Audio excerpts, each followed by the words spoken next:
नमस्कार, एक बार फिर से आप सभी का बहुत स्वागत है। आपके साथ हूं मैं दीपा। फिलहाल 3:30 बजे का इंतजार हो रहा है। महाकवरेज लगातार जारी है। चुनाव की तारीखों का ऐलान हो जाएगा। सबसे पहले की तारीखें आप तक पहुंचाएंगे। बहरहाल इस वक्त एक बड़ी खबर मिल रही है, उससे आपको रूबरू करवा दें।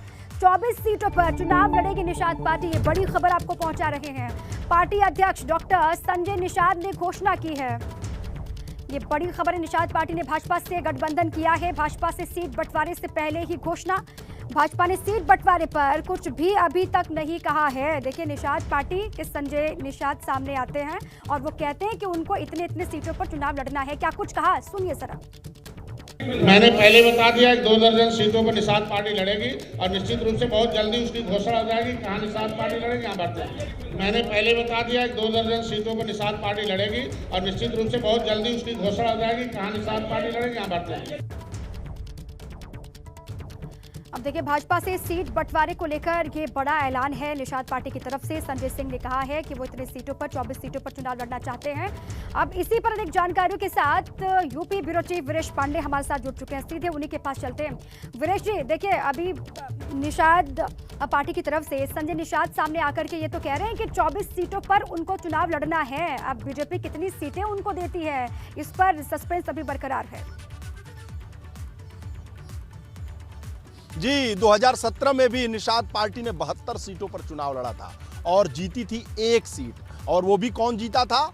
बाहुबली, दबंग, माफिया विजय मिश्रा ज्ञानपुर से, भदोही से। ज्ञानपुर एक सीट है, वहां से जीते थे और कहा जाता है कि अपने दम पर जीते थे, निर्दलीय जीते थे। केवल सिंबल लिया था निषाद पार्टी का। तो 1 सीट जीती थी 2017 में। निषाद पार्टी ने 72 सीटों पर लड़ा था। 5,40,000 समथिंग कुछ वोट उनको मिले थे और 3 करोड़ से ज्यादा वोट भारतीय जनता पार्टी को 2017 में मिले थे। और ये कह रहे हैं कि 2022 में 24 सीटों पर लड़ेंगे। हार्ड बार्गेनर है ये। छोटी पार्टियां जो हैं, चाहे संजय निषाद हो, ओम प्रकाश राजभर हो, महान दल हो या ABCDEFGH जो भी दल बने हैं, चाहे 1 जिले की पार्टी हो, 2 जिले की पार्टी हो, चाहे पूर्वांचल की हो, बुंदेलखंड की हो, ये हार्ड बार्गेनर हैं जो जातीय राजनीति करते हैं, जो पूरी तरीके से ध्रुवीकरण की राजनीति करते हैं। वो हार्ड बार्गेनर हैं और हार्ड बार्गेनर के तौर पर 2 दर्जन सीटों का उन्होंने ऐलान कर दिया और अब भारतीय जनता पार्टी के पाले में गेंद डाल दी। अब बार्गेन होगा कि भैया 24 से 20 पे आ जाओ, 20 से 12 पे आ जाओ, 12 की जगह पे हमारे लड़के को दे दो, हमारी बहू को दे दो, हमारे समधी को दे दो। इस तरह की अब बार्गेनिंग होगी और अमित शाह और नरेंद्र मोदी की जो जोड़ी है और तिकड़ी है JP नड्डा की, वो उसे झेलेगी। क्योंकि ये छोटे दलों का जो जातीय राजनीति करते हैं, उत्तर प्रदेश की राजनीति में मजबूरी भी है कि उनको साथ में लिया जाए। देखिए, अखिलेश यादव ने लगभग 11 दलों का जो समीकरण साधा है, वो जातीय दलों का ही समीकरण तो है। कहीं कोई 2 जिले में मजबूत है, कहीं कोई पूर्वांचल में मजबूत है, तो कोई 4 जिले की पार्टी है, तो कोई 1 जिले की पार्टी है। लेकिन मजबूरी है, मजबूरी बड़ी पार्टियों की है कि ऐसे दल बड़ी पार्टियों को, बड़े लोगों को, बड़ी जातियों को, बड़े संप्रदायों को गाली देकर इनका उदय होता है और उदय के बाद से उन्हीं बड़े लोगों से, उन्हीं बड़ी जातियों से, उन्हीं बड़ी पार्टियों से। आप ये बड़ी बात बता रहे हैं। अब बीजेपी क्या कुछ कहती है? बार्गेनिंग कितने पर हो पाती है? बीजेपी कितना देती है, कितना संजय निषाद लेते हैं? इस पर सस्पेंस बरकरार है और इसी पर सभी की निगाहें टिकी हुई हैं। आप रहिए हमारे साथ। इसी बीच एक बहुत बड़ी खबर मिल रही है। खबर यह है कि थोड़ी देर में अखिलेश यादव की प्रेस कॉन्फ्रेंस होगी। सपा दफ्तर पहुंचे अखिलेश यादव। ये बड़ी जानकारी है। चुनाव की तारीखों के ऐलान से पहले अखिलेश करेंगे प्रेस कॉन्फ्रेंस। देखिए, 3:30 बजे चुनाव की तारीखों का ऐलान होगा और उससे पहले अखिलेश यादव करने वाले हैं प्रेस कॉन्फ्रेंस। वो क्या कुछ कहते हैं अपनी PC में, उस पर भी लगातार नजर होगी। ये बड़ी खबर है। थोड़ी देर में अखिलेश यादव प्रेस कॉन्फ्रेंस करेंगे, ऐसी जानकारी मिल रही है। और समाजवादी पार्टी के दफ्तर में ही अखिलेश यादव की मौजूदगी होगी और वहीं पर वो प्रेस कॉन्फ्रेंस करेंगे। चुनाव की तारीखों का बेसब्री से इंतजार समाजवादी पार्टी के राष्ट्रीय अध्यक्ष अखिलेश यादव को भी है, उनकी पूरी पार्टी को है, क्योंकि वापसी का सपना लेकर के अखिलेश आगे बढ़ रहे हैं। चुनाव कितने फेजेस में कराए जाएंगे, चुनाव कैसे होंगे, कब होंगे, इस पर बहुत कुछ निर्भर करता है। इसलिए इंतजार भी लगातार हो रहा है। लेकिन चुनाव आयोग की PC से पहले थोड़ी देर में अखिलेश यादव की प्रेस कॉन्फ्रेंस शुरू होगी। आपको लिए चलेंगे, लेकिन अभी जानकारी यह है कि तैयारियां वहां पर शुरू हो गई है प्रेस कॉन्फ्रेंस को लेकर। कुछ ही देर के बाद अखिलेश यादव आपको दिखाई देंगे PC करते हुए।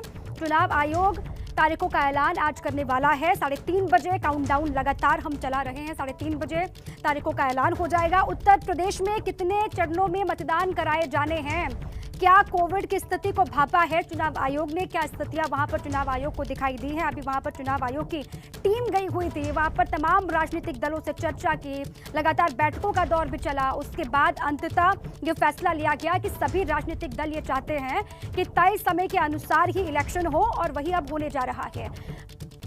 अब चुनाव आयोग की पीसी होगी, क्या कुछ कहा जाता है उस पर लगातार नजर होगी।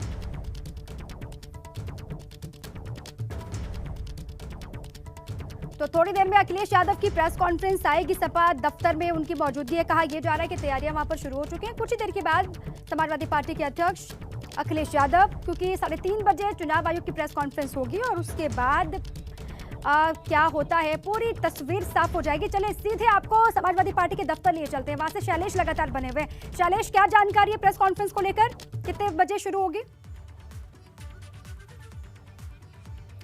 शैलेश, आवाज आ रही है आप तक? अगर आवाज पहुंच रही है तो बताइए कितनी देर में शुरू होगी अखिलेश यादव की प्रेस कॉन्फ्रेंस?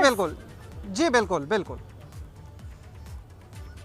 देखिए, बस चंद मिनट में अखिलेश यादव की प्रेस कॉन्फ्रेंस जो शुरू हो जाएगी। फिलहाल वो पहुंच चुके हैं उस हॉल में जहां पर प्रेस कॉन्फ्रेंस होनी है। आपसे कुछ देर पहले ही वो पार्टी कार्यालय पहुंचे थे।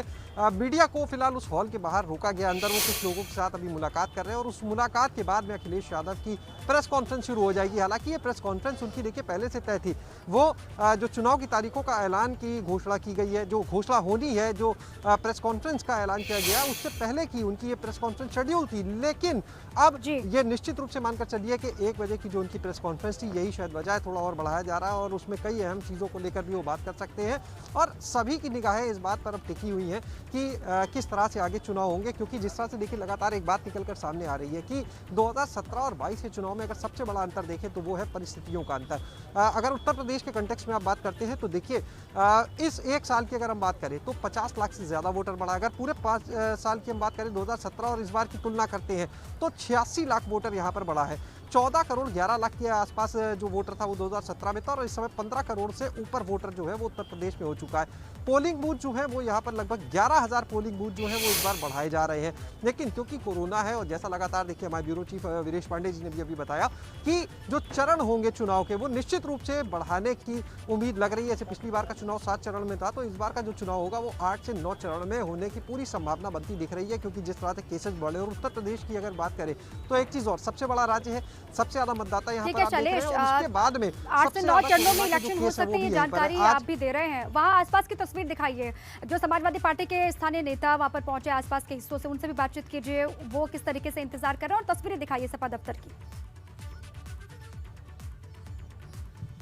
सपा दफ्तर के अंदर हम इस समय मौजूद हैं और नज़ारा आप देखिए यहाँ पर कितनी बड़ी संख्या में, सैकड़ों की संख्या में जो पार्टी के कार्यकर्ता हैं वो यहाँ पर नजर आ रहे हैं। कुछ लोगों से हम बात भी करेंगे यहाँ पर। और जितनी संख्या आप यहाँ पर इस समय पार्टी कार्यालय के अंदर देख रहे हैं, इससे कहीं ज़्यादा बड़ी संख्या में जो लोग हैं वो पार्टी कार्यालय के बाहर जुटे हुए हैं। इसमें तमाम वो लोग भी हैं जो कहीं ना कहीं टिकट की आशा के साथ यहाँ पर आए हुए हैं और सभी को इंतजार था। कुछ लोगों से बात करते हैं यहाँ पर, जानते हैं वो क्या कहना चाहेंगे। क्या नाम है आपका? एसके मेहदी, मैं प्रदेश सचिव हूँ समाजवादी पार्टी से। अच्छा, पहले तो सचिव साहब ये कहना चाहेंगे मास्क क्यों नहीं लगाया? कोरोना काल में चुनाव हो रहे हैं, आपको नहीं लगता जरूरी है? आपके अध्यक्ष जी भी अपील करते हैं, आप तो अपने अध्यक्ष जी की भी बात नहीं मान रहे। मास्क हमारा रखा हुआ है, नहीं रखने से तो बचाव नहीं होगा आपका। बहरहाल चलिए, आप मास्क लगाते लगाते अब ये बताइए हमें कि चुनाव की तारीखों का ऐलान हो जाएगा 3:30 बजे, कितना तैयार है Samajwadi party? Samajwadi party booth स्तर पे लगातार हम 365 दिन लोगों के बीच में गए हैं। हमने लोगों की समस्याओं को समझा है और बूथ पर हमने काम किया है। उसी विश्वास से आने वाले दिनों में हम 2022 में सरकार बनाने जा रहे हैं और वो इस बार की ऐतिहासिक सरकार होगी जो कुशासन के खिलाफ आम जनता लामबंद है। एक चीज ये बताइए कि कोरोना की वजह से जो रैलियां थी, जो जनसभाएं थी, वो तो अब बंद हो गई, अब तो वर्चुअल सब कुछ हो रहा है। तो लगता है इससे पार्टी को किसी तरह की दिक्कत आने वाली है? लोगों के बीच में तो जा नहीं पाएंगे वैसे। देखिए, सच बात तो ये है, भारतीय जनता पार्टी की पूर्ण नियोजित साजिश भी मैं कह सकता हूँ, क्योंकि उनके पास अभी आपने देखा पंजाब में 5,000 3,000 लोग इकट्ठा नहीं हुए, 70,000 कुर्सियां लगी थी। जिस तरीके से वहां पर स्थितियां बनी, क्योंकि समाजवादी पार्टी के साथ बड़े पैमाने पर आम जनता लगी हुई है, जुड़ी हुई है। हमारे साथ पूरे उत्तर प्रदेश की जनता है। सही बात करते हैं, आप लोग थोड़ा सा पीछे होइएगा। क्या नाम है आपका? मुन्ना सिंह यादव। मुन्ना जी, आप बताएं यहाँ पर आज किस उद्देश्य से आए? अपने नेता से मिलने के लिए, टिकट की उम्मीद में, या चलिए ठीक है शैलेश, थोड़ी देर के बाद प्रेस कॉन्फ्रेंस शुरू हो जाएगी और ये दावा बार बार समाजवादी पार्टी के तमाम दिग्गज या फिर आप किसी नेता को से बात कर लीजिए, किसी कार्यकर्ता से बात कर लीजिए, वो यही कहते हैं कि इस बार वो सत्ता में काबिज होने वाले हैं, बीजेपी का सफाया वहां से होने वाला है और एक बार फिर से दोहराते हुए वो दिखाई भी दे रहा है। अनुभव शुक्ला का रुख कर लेते हैं, वो बीजेपी दफ्तर के बाहर मौजूद है। अनुभव, वहां की तस्वीर भी दिखाइए और बताइए कौन कौन वहां पर मौजूद है और कितनी हलचल वहां पर शुरू हो गई है तारीखों के ऐलान के काउंटडाउन के साथ ही। देखिए, बिल्कुल आज भारत निर्वाचन आयोग 5 राज्य जहां पर इलेक्शन होने हैं वहां पर चुनाव की तारीखों का ऐलान करेगा और उसके साथ ही आचार संहिता लग जाएगी। और हम बीजेपी कार्यालय पर मौजूद है, अगर हम आपको दिखाएं तो फिलहाल आज बहुत कम यहां पर हमें चहल पहल दिख रही है। इधर ज़रूर कुछ ज़िले के लोग आए हुए हैं, लेकिन ये जो मुख्य दरवाज़ा है यहाँ पर तो नहीं भीड़ दिख रही है। क्यों? क्योंकि प्रदेश अध्यक्ष भी नहीं, सब अलग अलग कार्यक्रमों में व्यस्त हैं। कुछ कार्यकर्ता हमें ज़रूर नज़र आ रहे हैं कुछ जिलों से जो यहाँ पर पहुँचे हुए हैं, लेकिन सबसे महत्वपूर्ण बात यह है जिसका इंतज़ार था, कब चुनाव आयोग की प्रेस कॉन्फ्रेंस होगी। और आज वो 3:30 बजे प्रेस कॉन्फ्रेंस होगी 5 राज्यों में। उत्तर प्रदेश भी है, उत्तराखंड भी है, पंजाब भी है, गोवा भी है, मणिपुर भी है। इन सारे राज्यों में आज चुनाव की तारीखों का ऐलान हो जाएगा। 2017 की अगर बात करें, 7 चरणों में उत्तर प्रदेश में विधानसभा के चुनाव हुए थे जी। 11 तारीख से शुरू हुए थे, 11 फरवरी से, और 8 मार्च तक चले थे। और माना जा रहा है कि इस बार भी कुछ यही स्थिति रहेगी, यानी जो फेजेस हैं वो 7 से कम तो नहीं होंगे, बढ़ जरूर सकते हैं क्योंकि कोविड है। ऐसे में कोशिश यही रहेगी कि कम जिलों में कम सीटों पर एक बार में वोटिंग कराई जाए। 2017 की बात करिए तो 15 जिलों में 11 तारीख को जब वोटिंग शुरू हुई थी 11 फरवरी को, तब 15 जिलों की 75 सीटों पर एक साथ मतदान हुआ था। पर इस बार हो सकता है कि जिले कुछ कम हो, यानी 12 या 13 जिलों में एक साथ वोटिंग हो, 75 की जगह 60 या 65 सीटों पर वोटिंग हो। इसकी भी तैयारी है। क्यों? क्योंकि बूथ भी बढ़ चुके हैं उत्तर प्रदेश में। 1,72,000 से ज़्यादा उत्तर प्रदेश में बूथ हैं इस बार। पहले ये तकरीबन 1,68,000 थे। क्यों बढ़ गए? क्योंकि कोरोना की वजह से हर एक पोलिंग बूथ पर, जहां पहले 1200-1500 लोग वोट कास्ट करते थे, अब की तैयारी है कि एक बूथ पर 1200 लोग ही वोट डालें, और इस वजह से बूथ भी बढ़ चुके हैं। तो आज 3:30 बजे जब तारीखों का ऐलान होगा तब ये तय हो जाएगा कि 7 चरणों में हो रहे हैं, 8 चरणों में हो रहे हैं, और कब कहां वोटिंग हो रही है। 2017 में शुरू कहां से हुआ था? यूपी का चुनाव वेस्टर्न यूपी से, यानी पश्चिमी उत्तर प्रदेश से शुरू हुआ था, और ख़त्म कहां हुआ था? पूर्वांचल में। आखिरी जो चरण था, 7वां चरण, उसमें 7 जिलों की अगर हम कहें तो 40 सीटों पर ही मतदान हुआ था।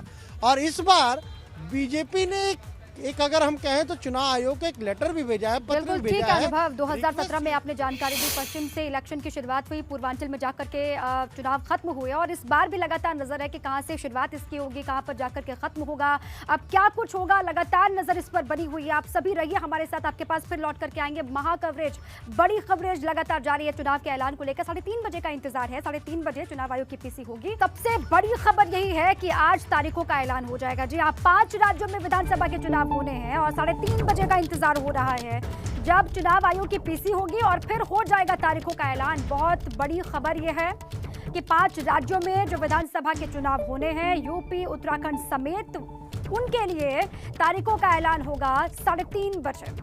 अब अलग अलग हिस्सों से लगातार लोगों की प्रतिक्रियाएं भी सामने आ रही हैं इलेक्शन को लेकर। किस तरीके से विधानसभा के चुनाव करवाए जाएं, किस तरीके से तमाम एहतियात बरतने होंगे, ये भी लोग लगातार अपनी अपनी राय दे रहे हैं। हालांकि चुनाव आयोग ने तमाम मंथन के बाद में स्थितियों को भांपते हुए अब आज प्रेस कॉन्फ्रेंस करने का ऐलान किया है। क्या कुछ होता है, किस तरीके से तारीखें बताई जाती हैं और नई नई गाइडलाइंस क्या होती हैं पार्टियों के लिए, उस पर भी लगातार नज़र रहेगी। अब देखिए, अलग अलग सहयोगी अलग अलग हिस्सों से लगातार हमारे साथ बने हुए हैं। एक बार फिर से सीधे लिए चलते हैं शक्ति के पास। शक्ति, आपको अगर आवाज़ आ रही है तो आपके आसपास लोगों से बातचीत कीजिए, क्योंकि बहुत कम वक्त बाकी है। चुनाव की तारीखों का ऐलान आज होना है 3:30 बजे। क्या कह रहे हैं आपके आसपास के लोग?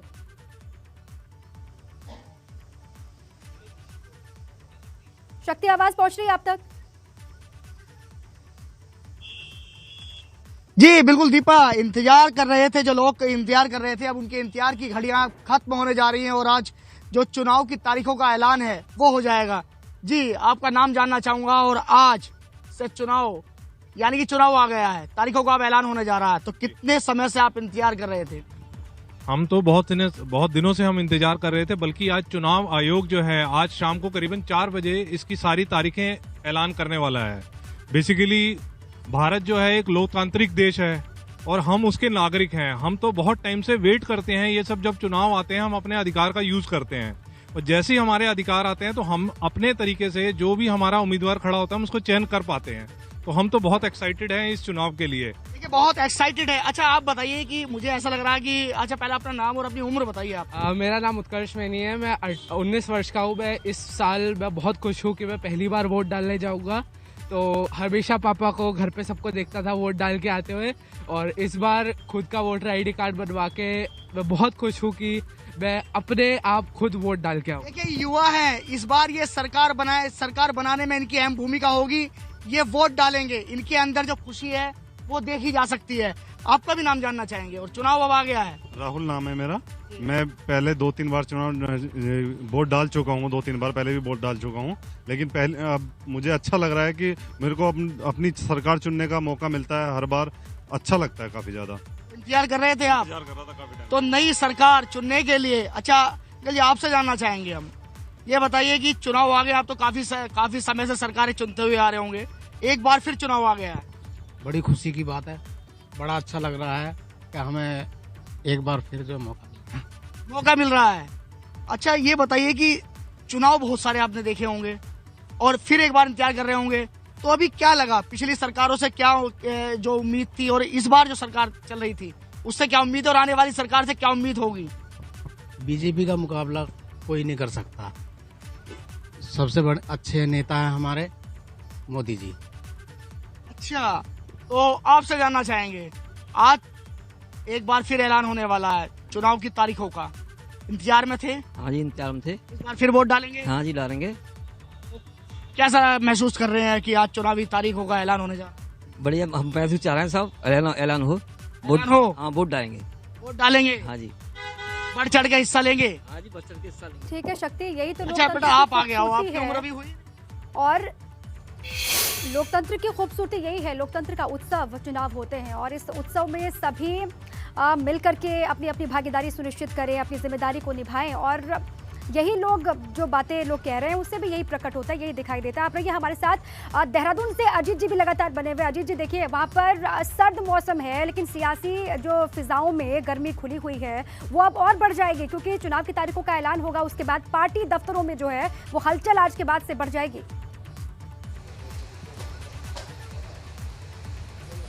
बिल्कुल दीपा, देखिए चूंकि आज तारीखों का ऐलान हो रहा है तो इससे तैयारी पहले ही राजनीतिक दलों ने कर रखी है। प्रधानमंत्री की 3-4 सभाएं पहले भी यहाँ हो चुकी हैं, 2 विजिट हुई हैं, 2 बड़ी रैलियां भी उनकी हो चुकी हैं और राजनीतिक दल पिछले कई महीनों से इस चीज़ की तैयारी कर रहे थे और उन्होंने अपना मैक्सिमम काम, जैसा लोग कहते हैं कि मैक्सिमम काम उन्होंने निपटा लिया है। बड़े घोषणाएं, बड़े शिलान्यास, बड़े जो है लोकार्पण तमाम लोग कर लिए। मैं इस समय भारतीय जनता पार्टी के कार्यालय में हूं और मैं देखिए ये एक आपको दिखाना चाहूँगा, ये राजनीतिक दल हमेशा अपनी तैयारी किस तरह से करते रहते हैं और यहाँ विभाग और प्रकोष्ठ की भारतीय जनता पार्टी ने अपने सांगठनिक जिलों की, मंडल की, शक्ति केंद्र की तमाम क्या क्या ये करते हैं, क्या भारतीय जनता पार्टी का क्या मीडिया संपर्क, प्रशिक्षण, राजनीतिक और ये राष्ट्रीय कार्यक्रम बैठ के, मतलब इनका एक बहुत ही सुनियोजित तरीके से एक कार्यक्रम भारतीय जनता पार्टी चलाती है, जो चलाती रहती है, निरंतर चलाती रहती है।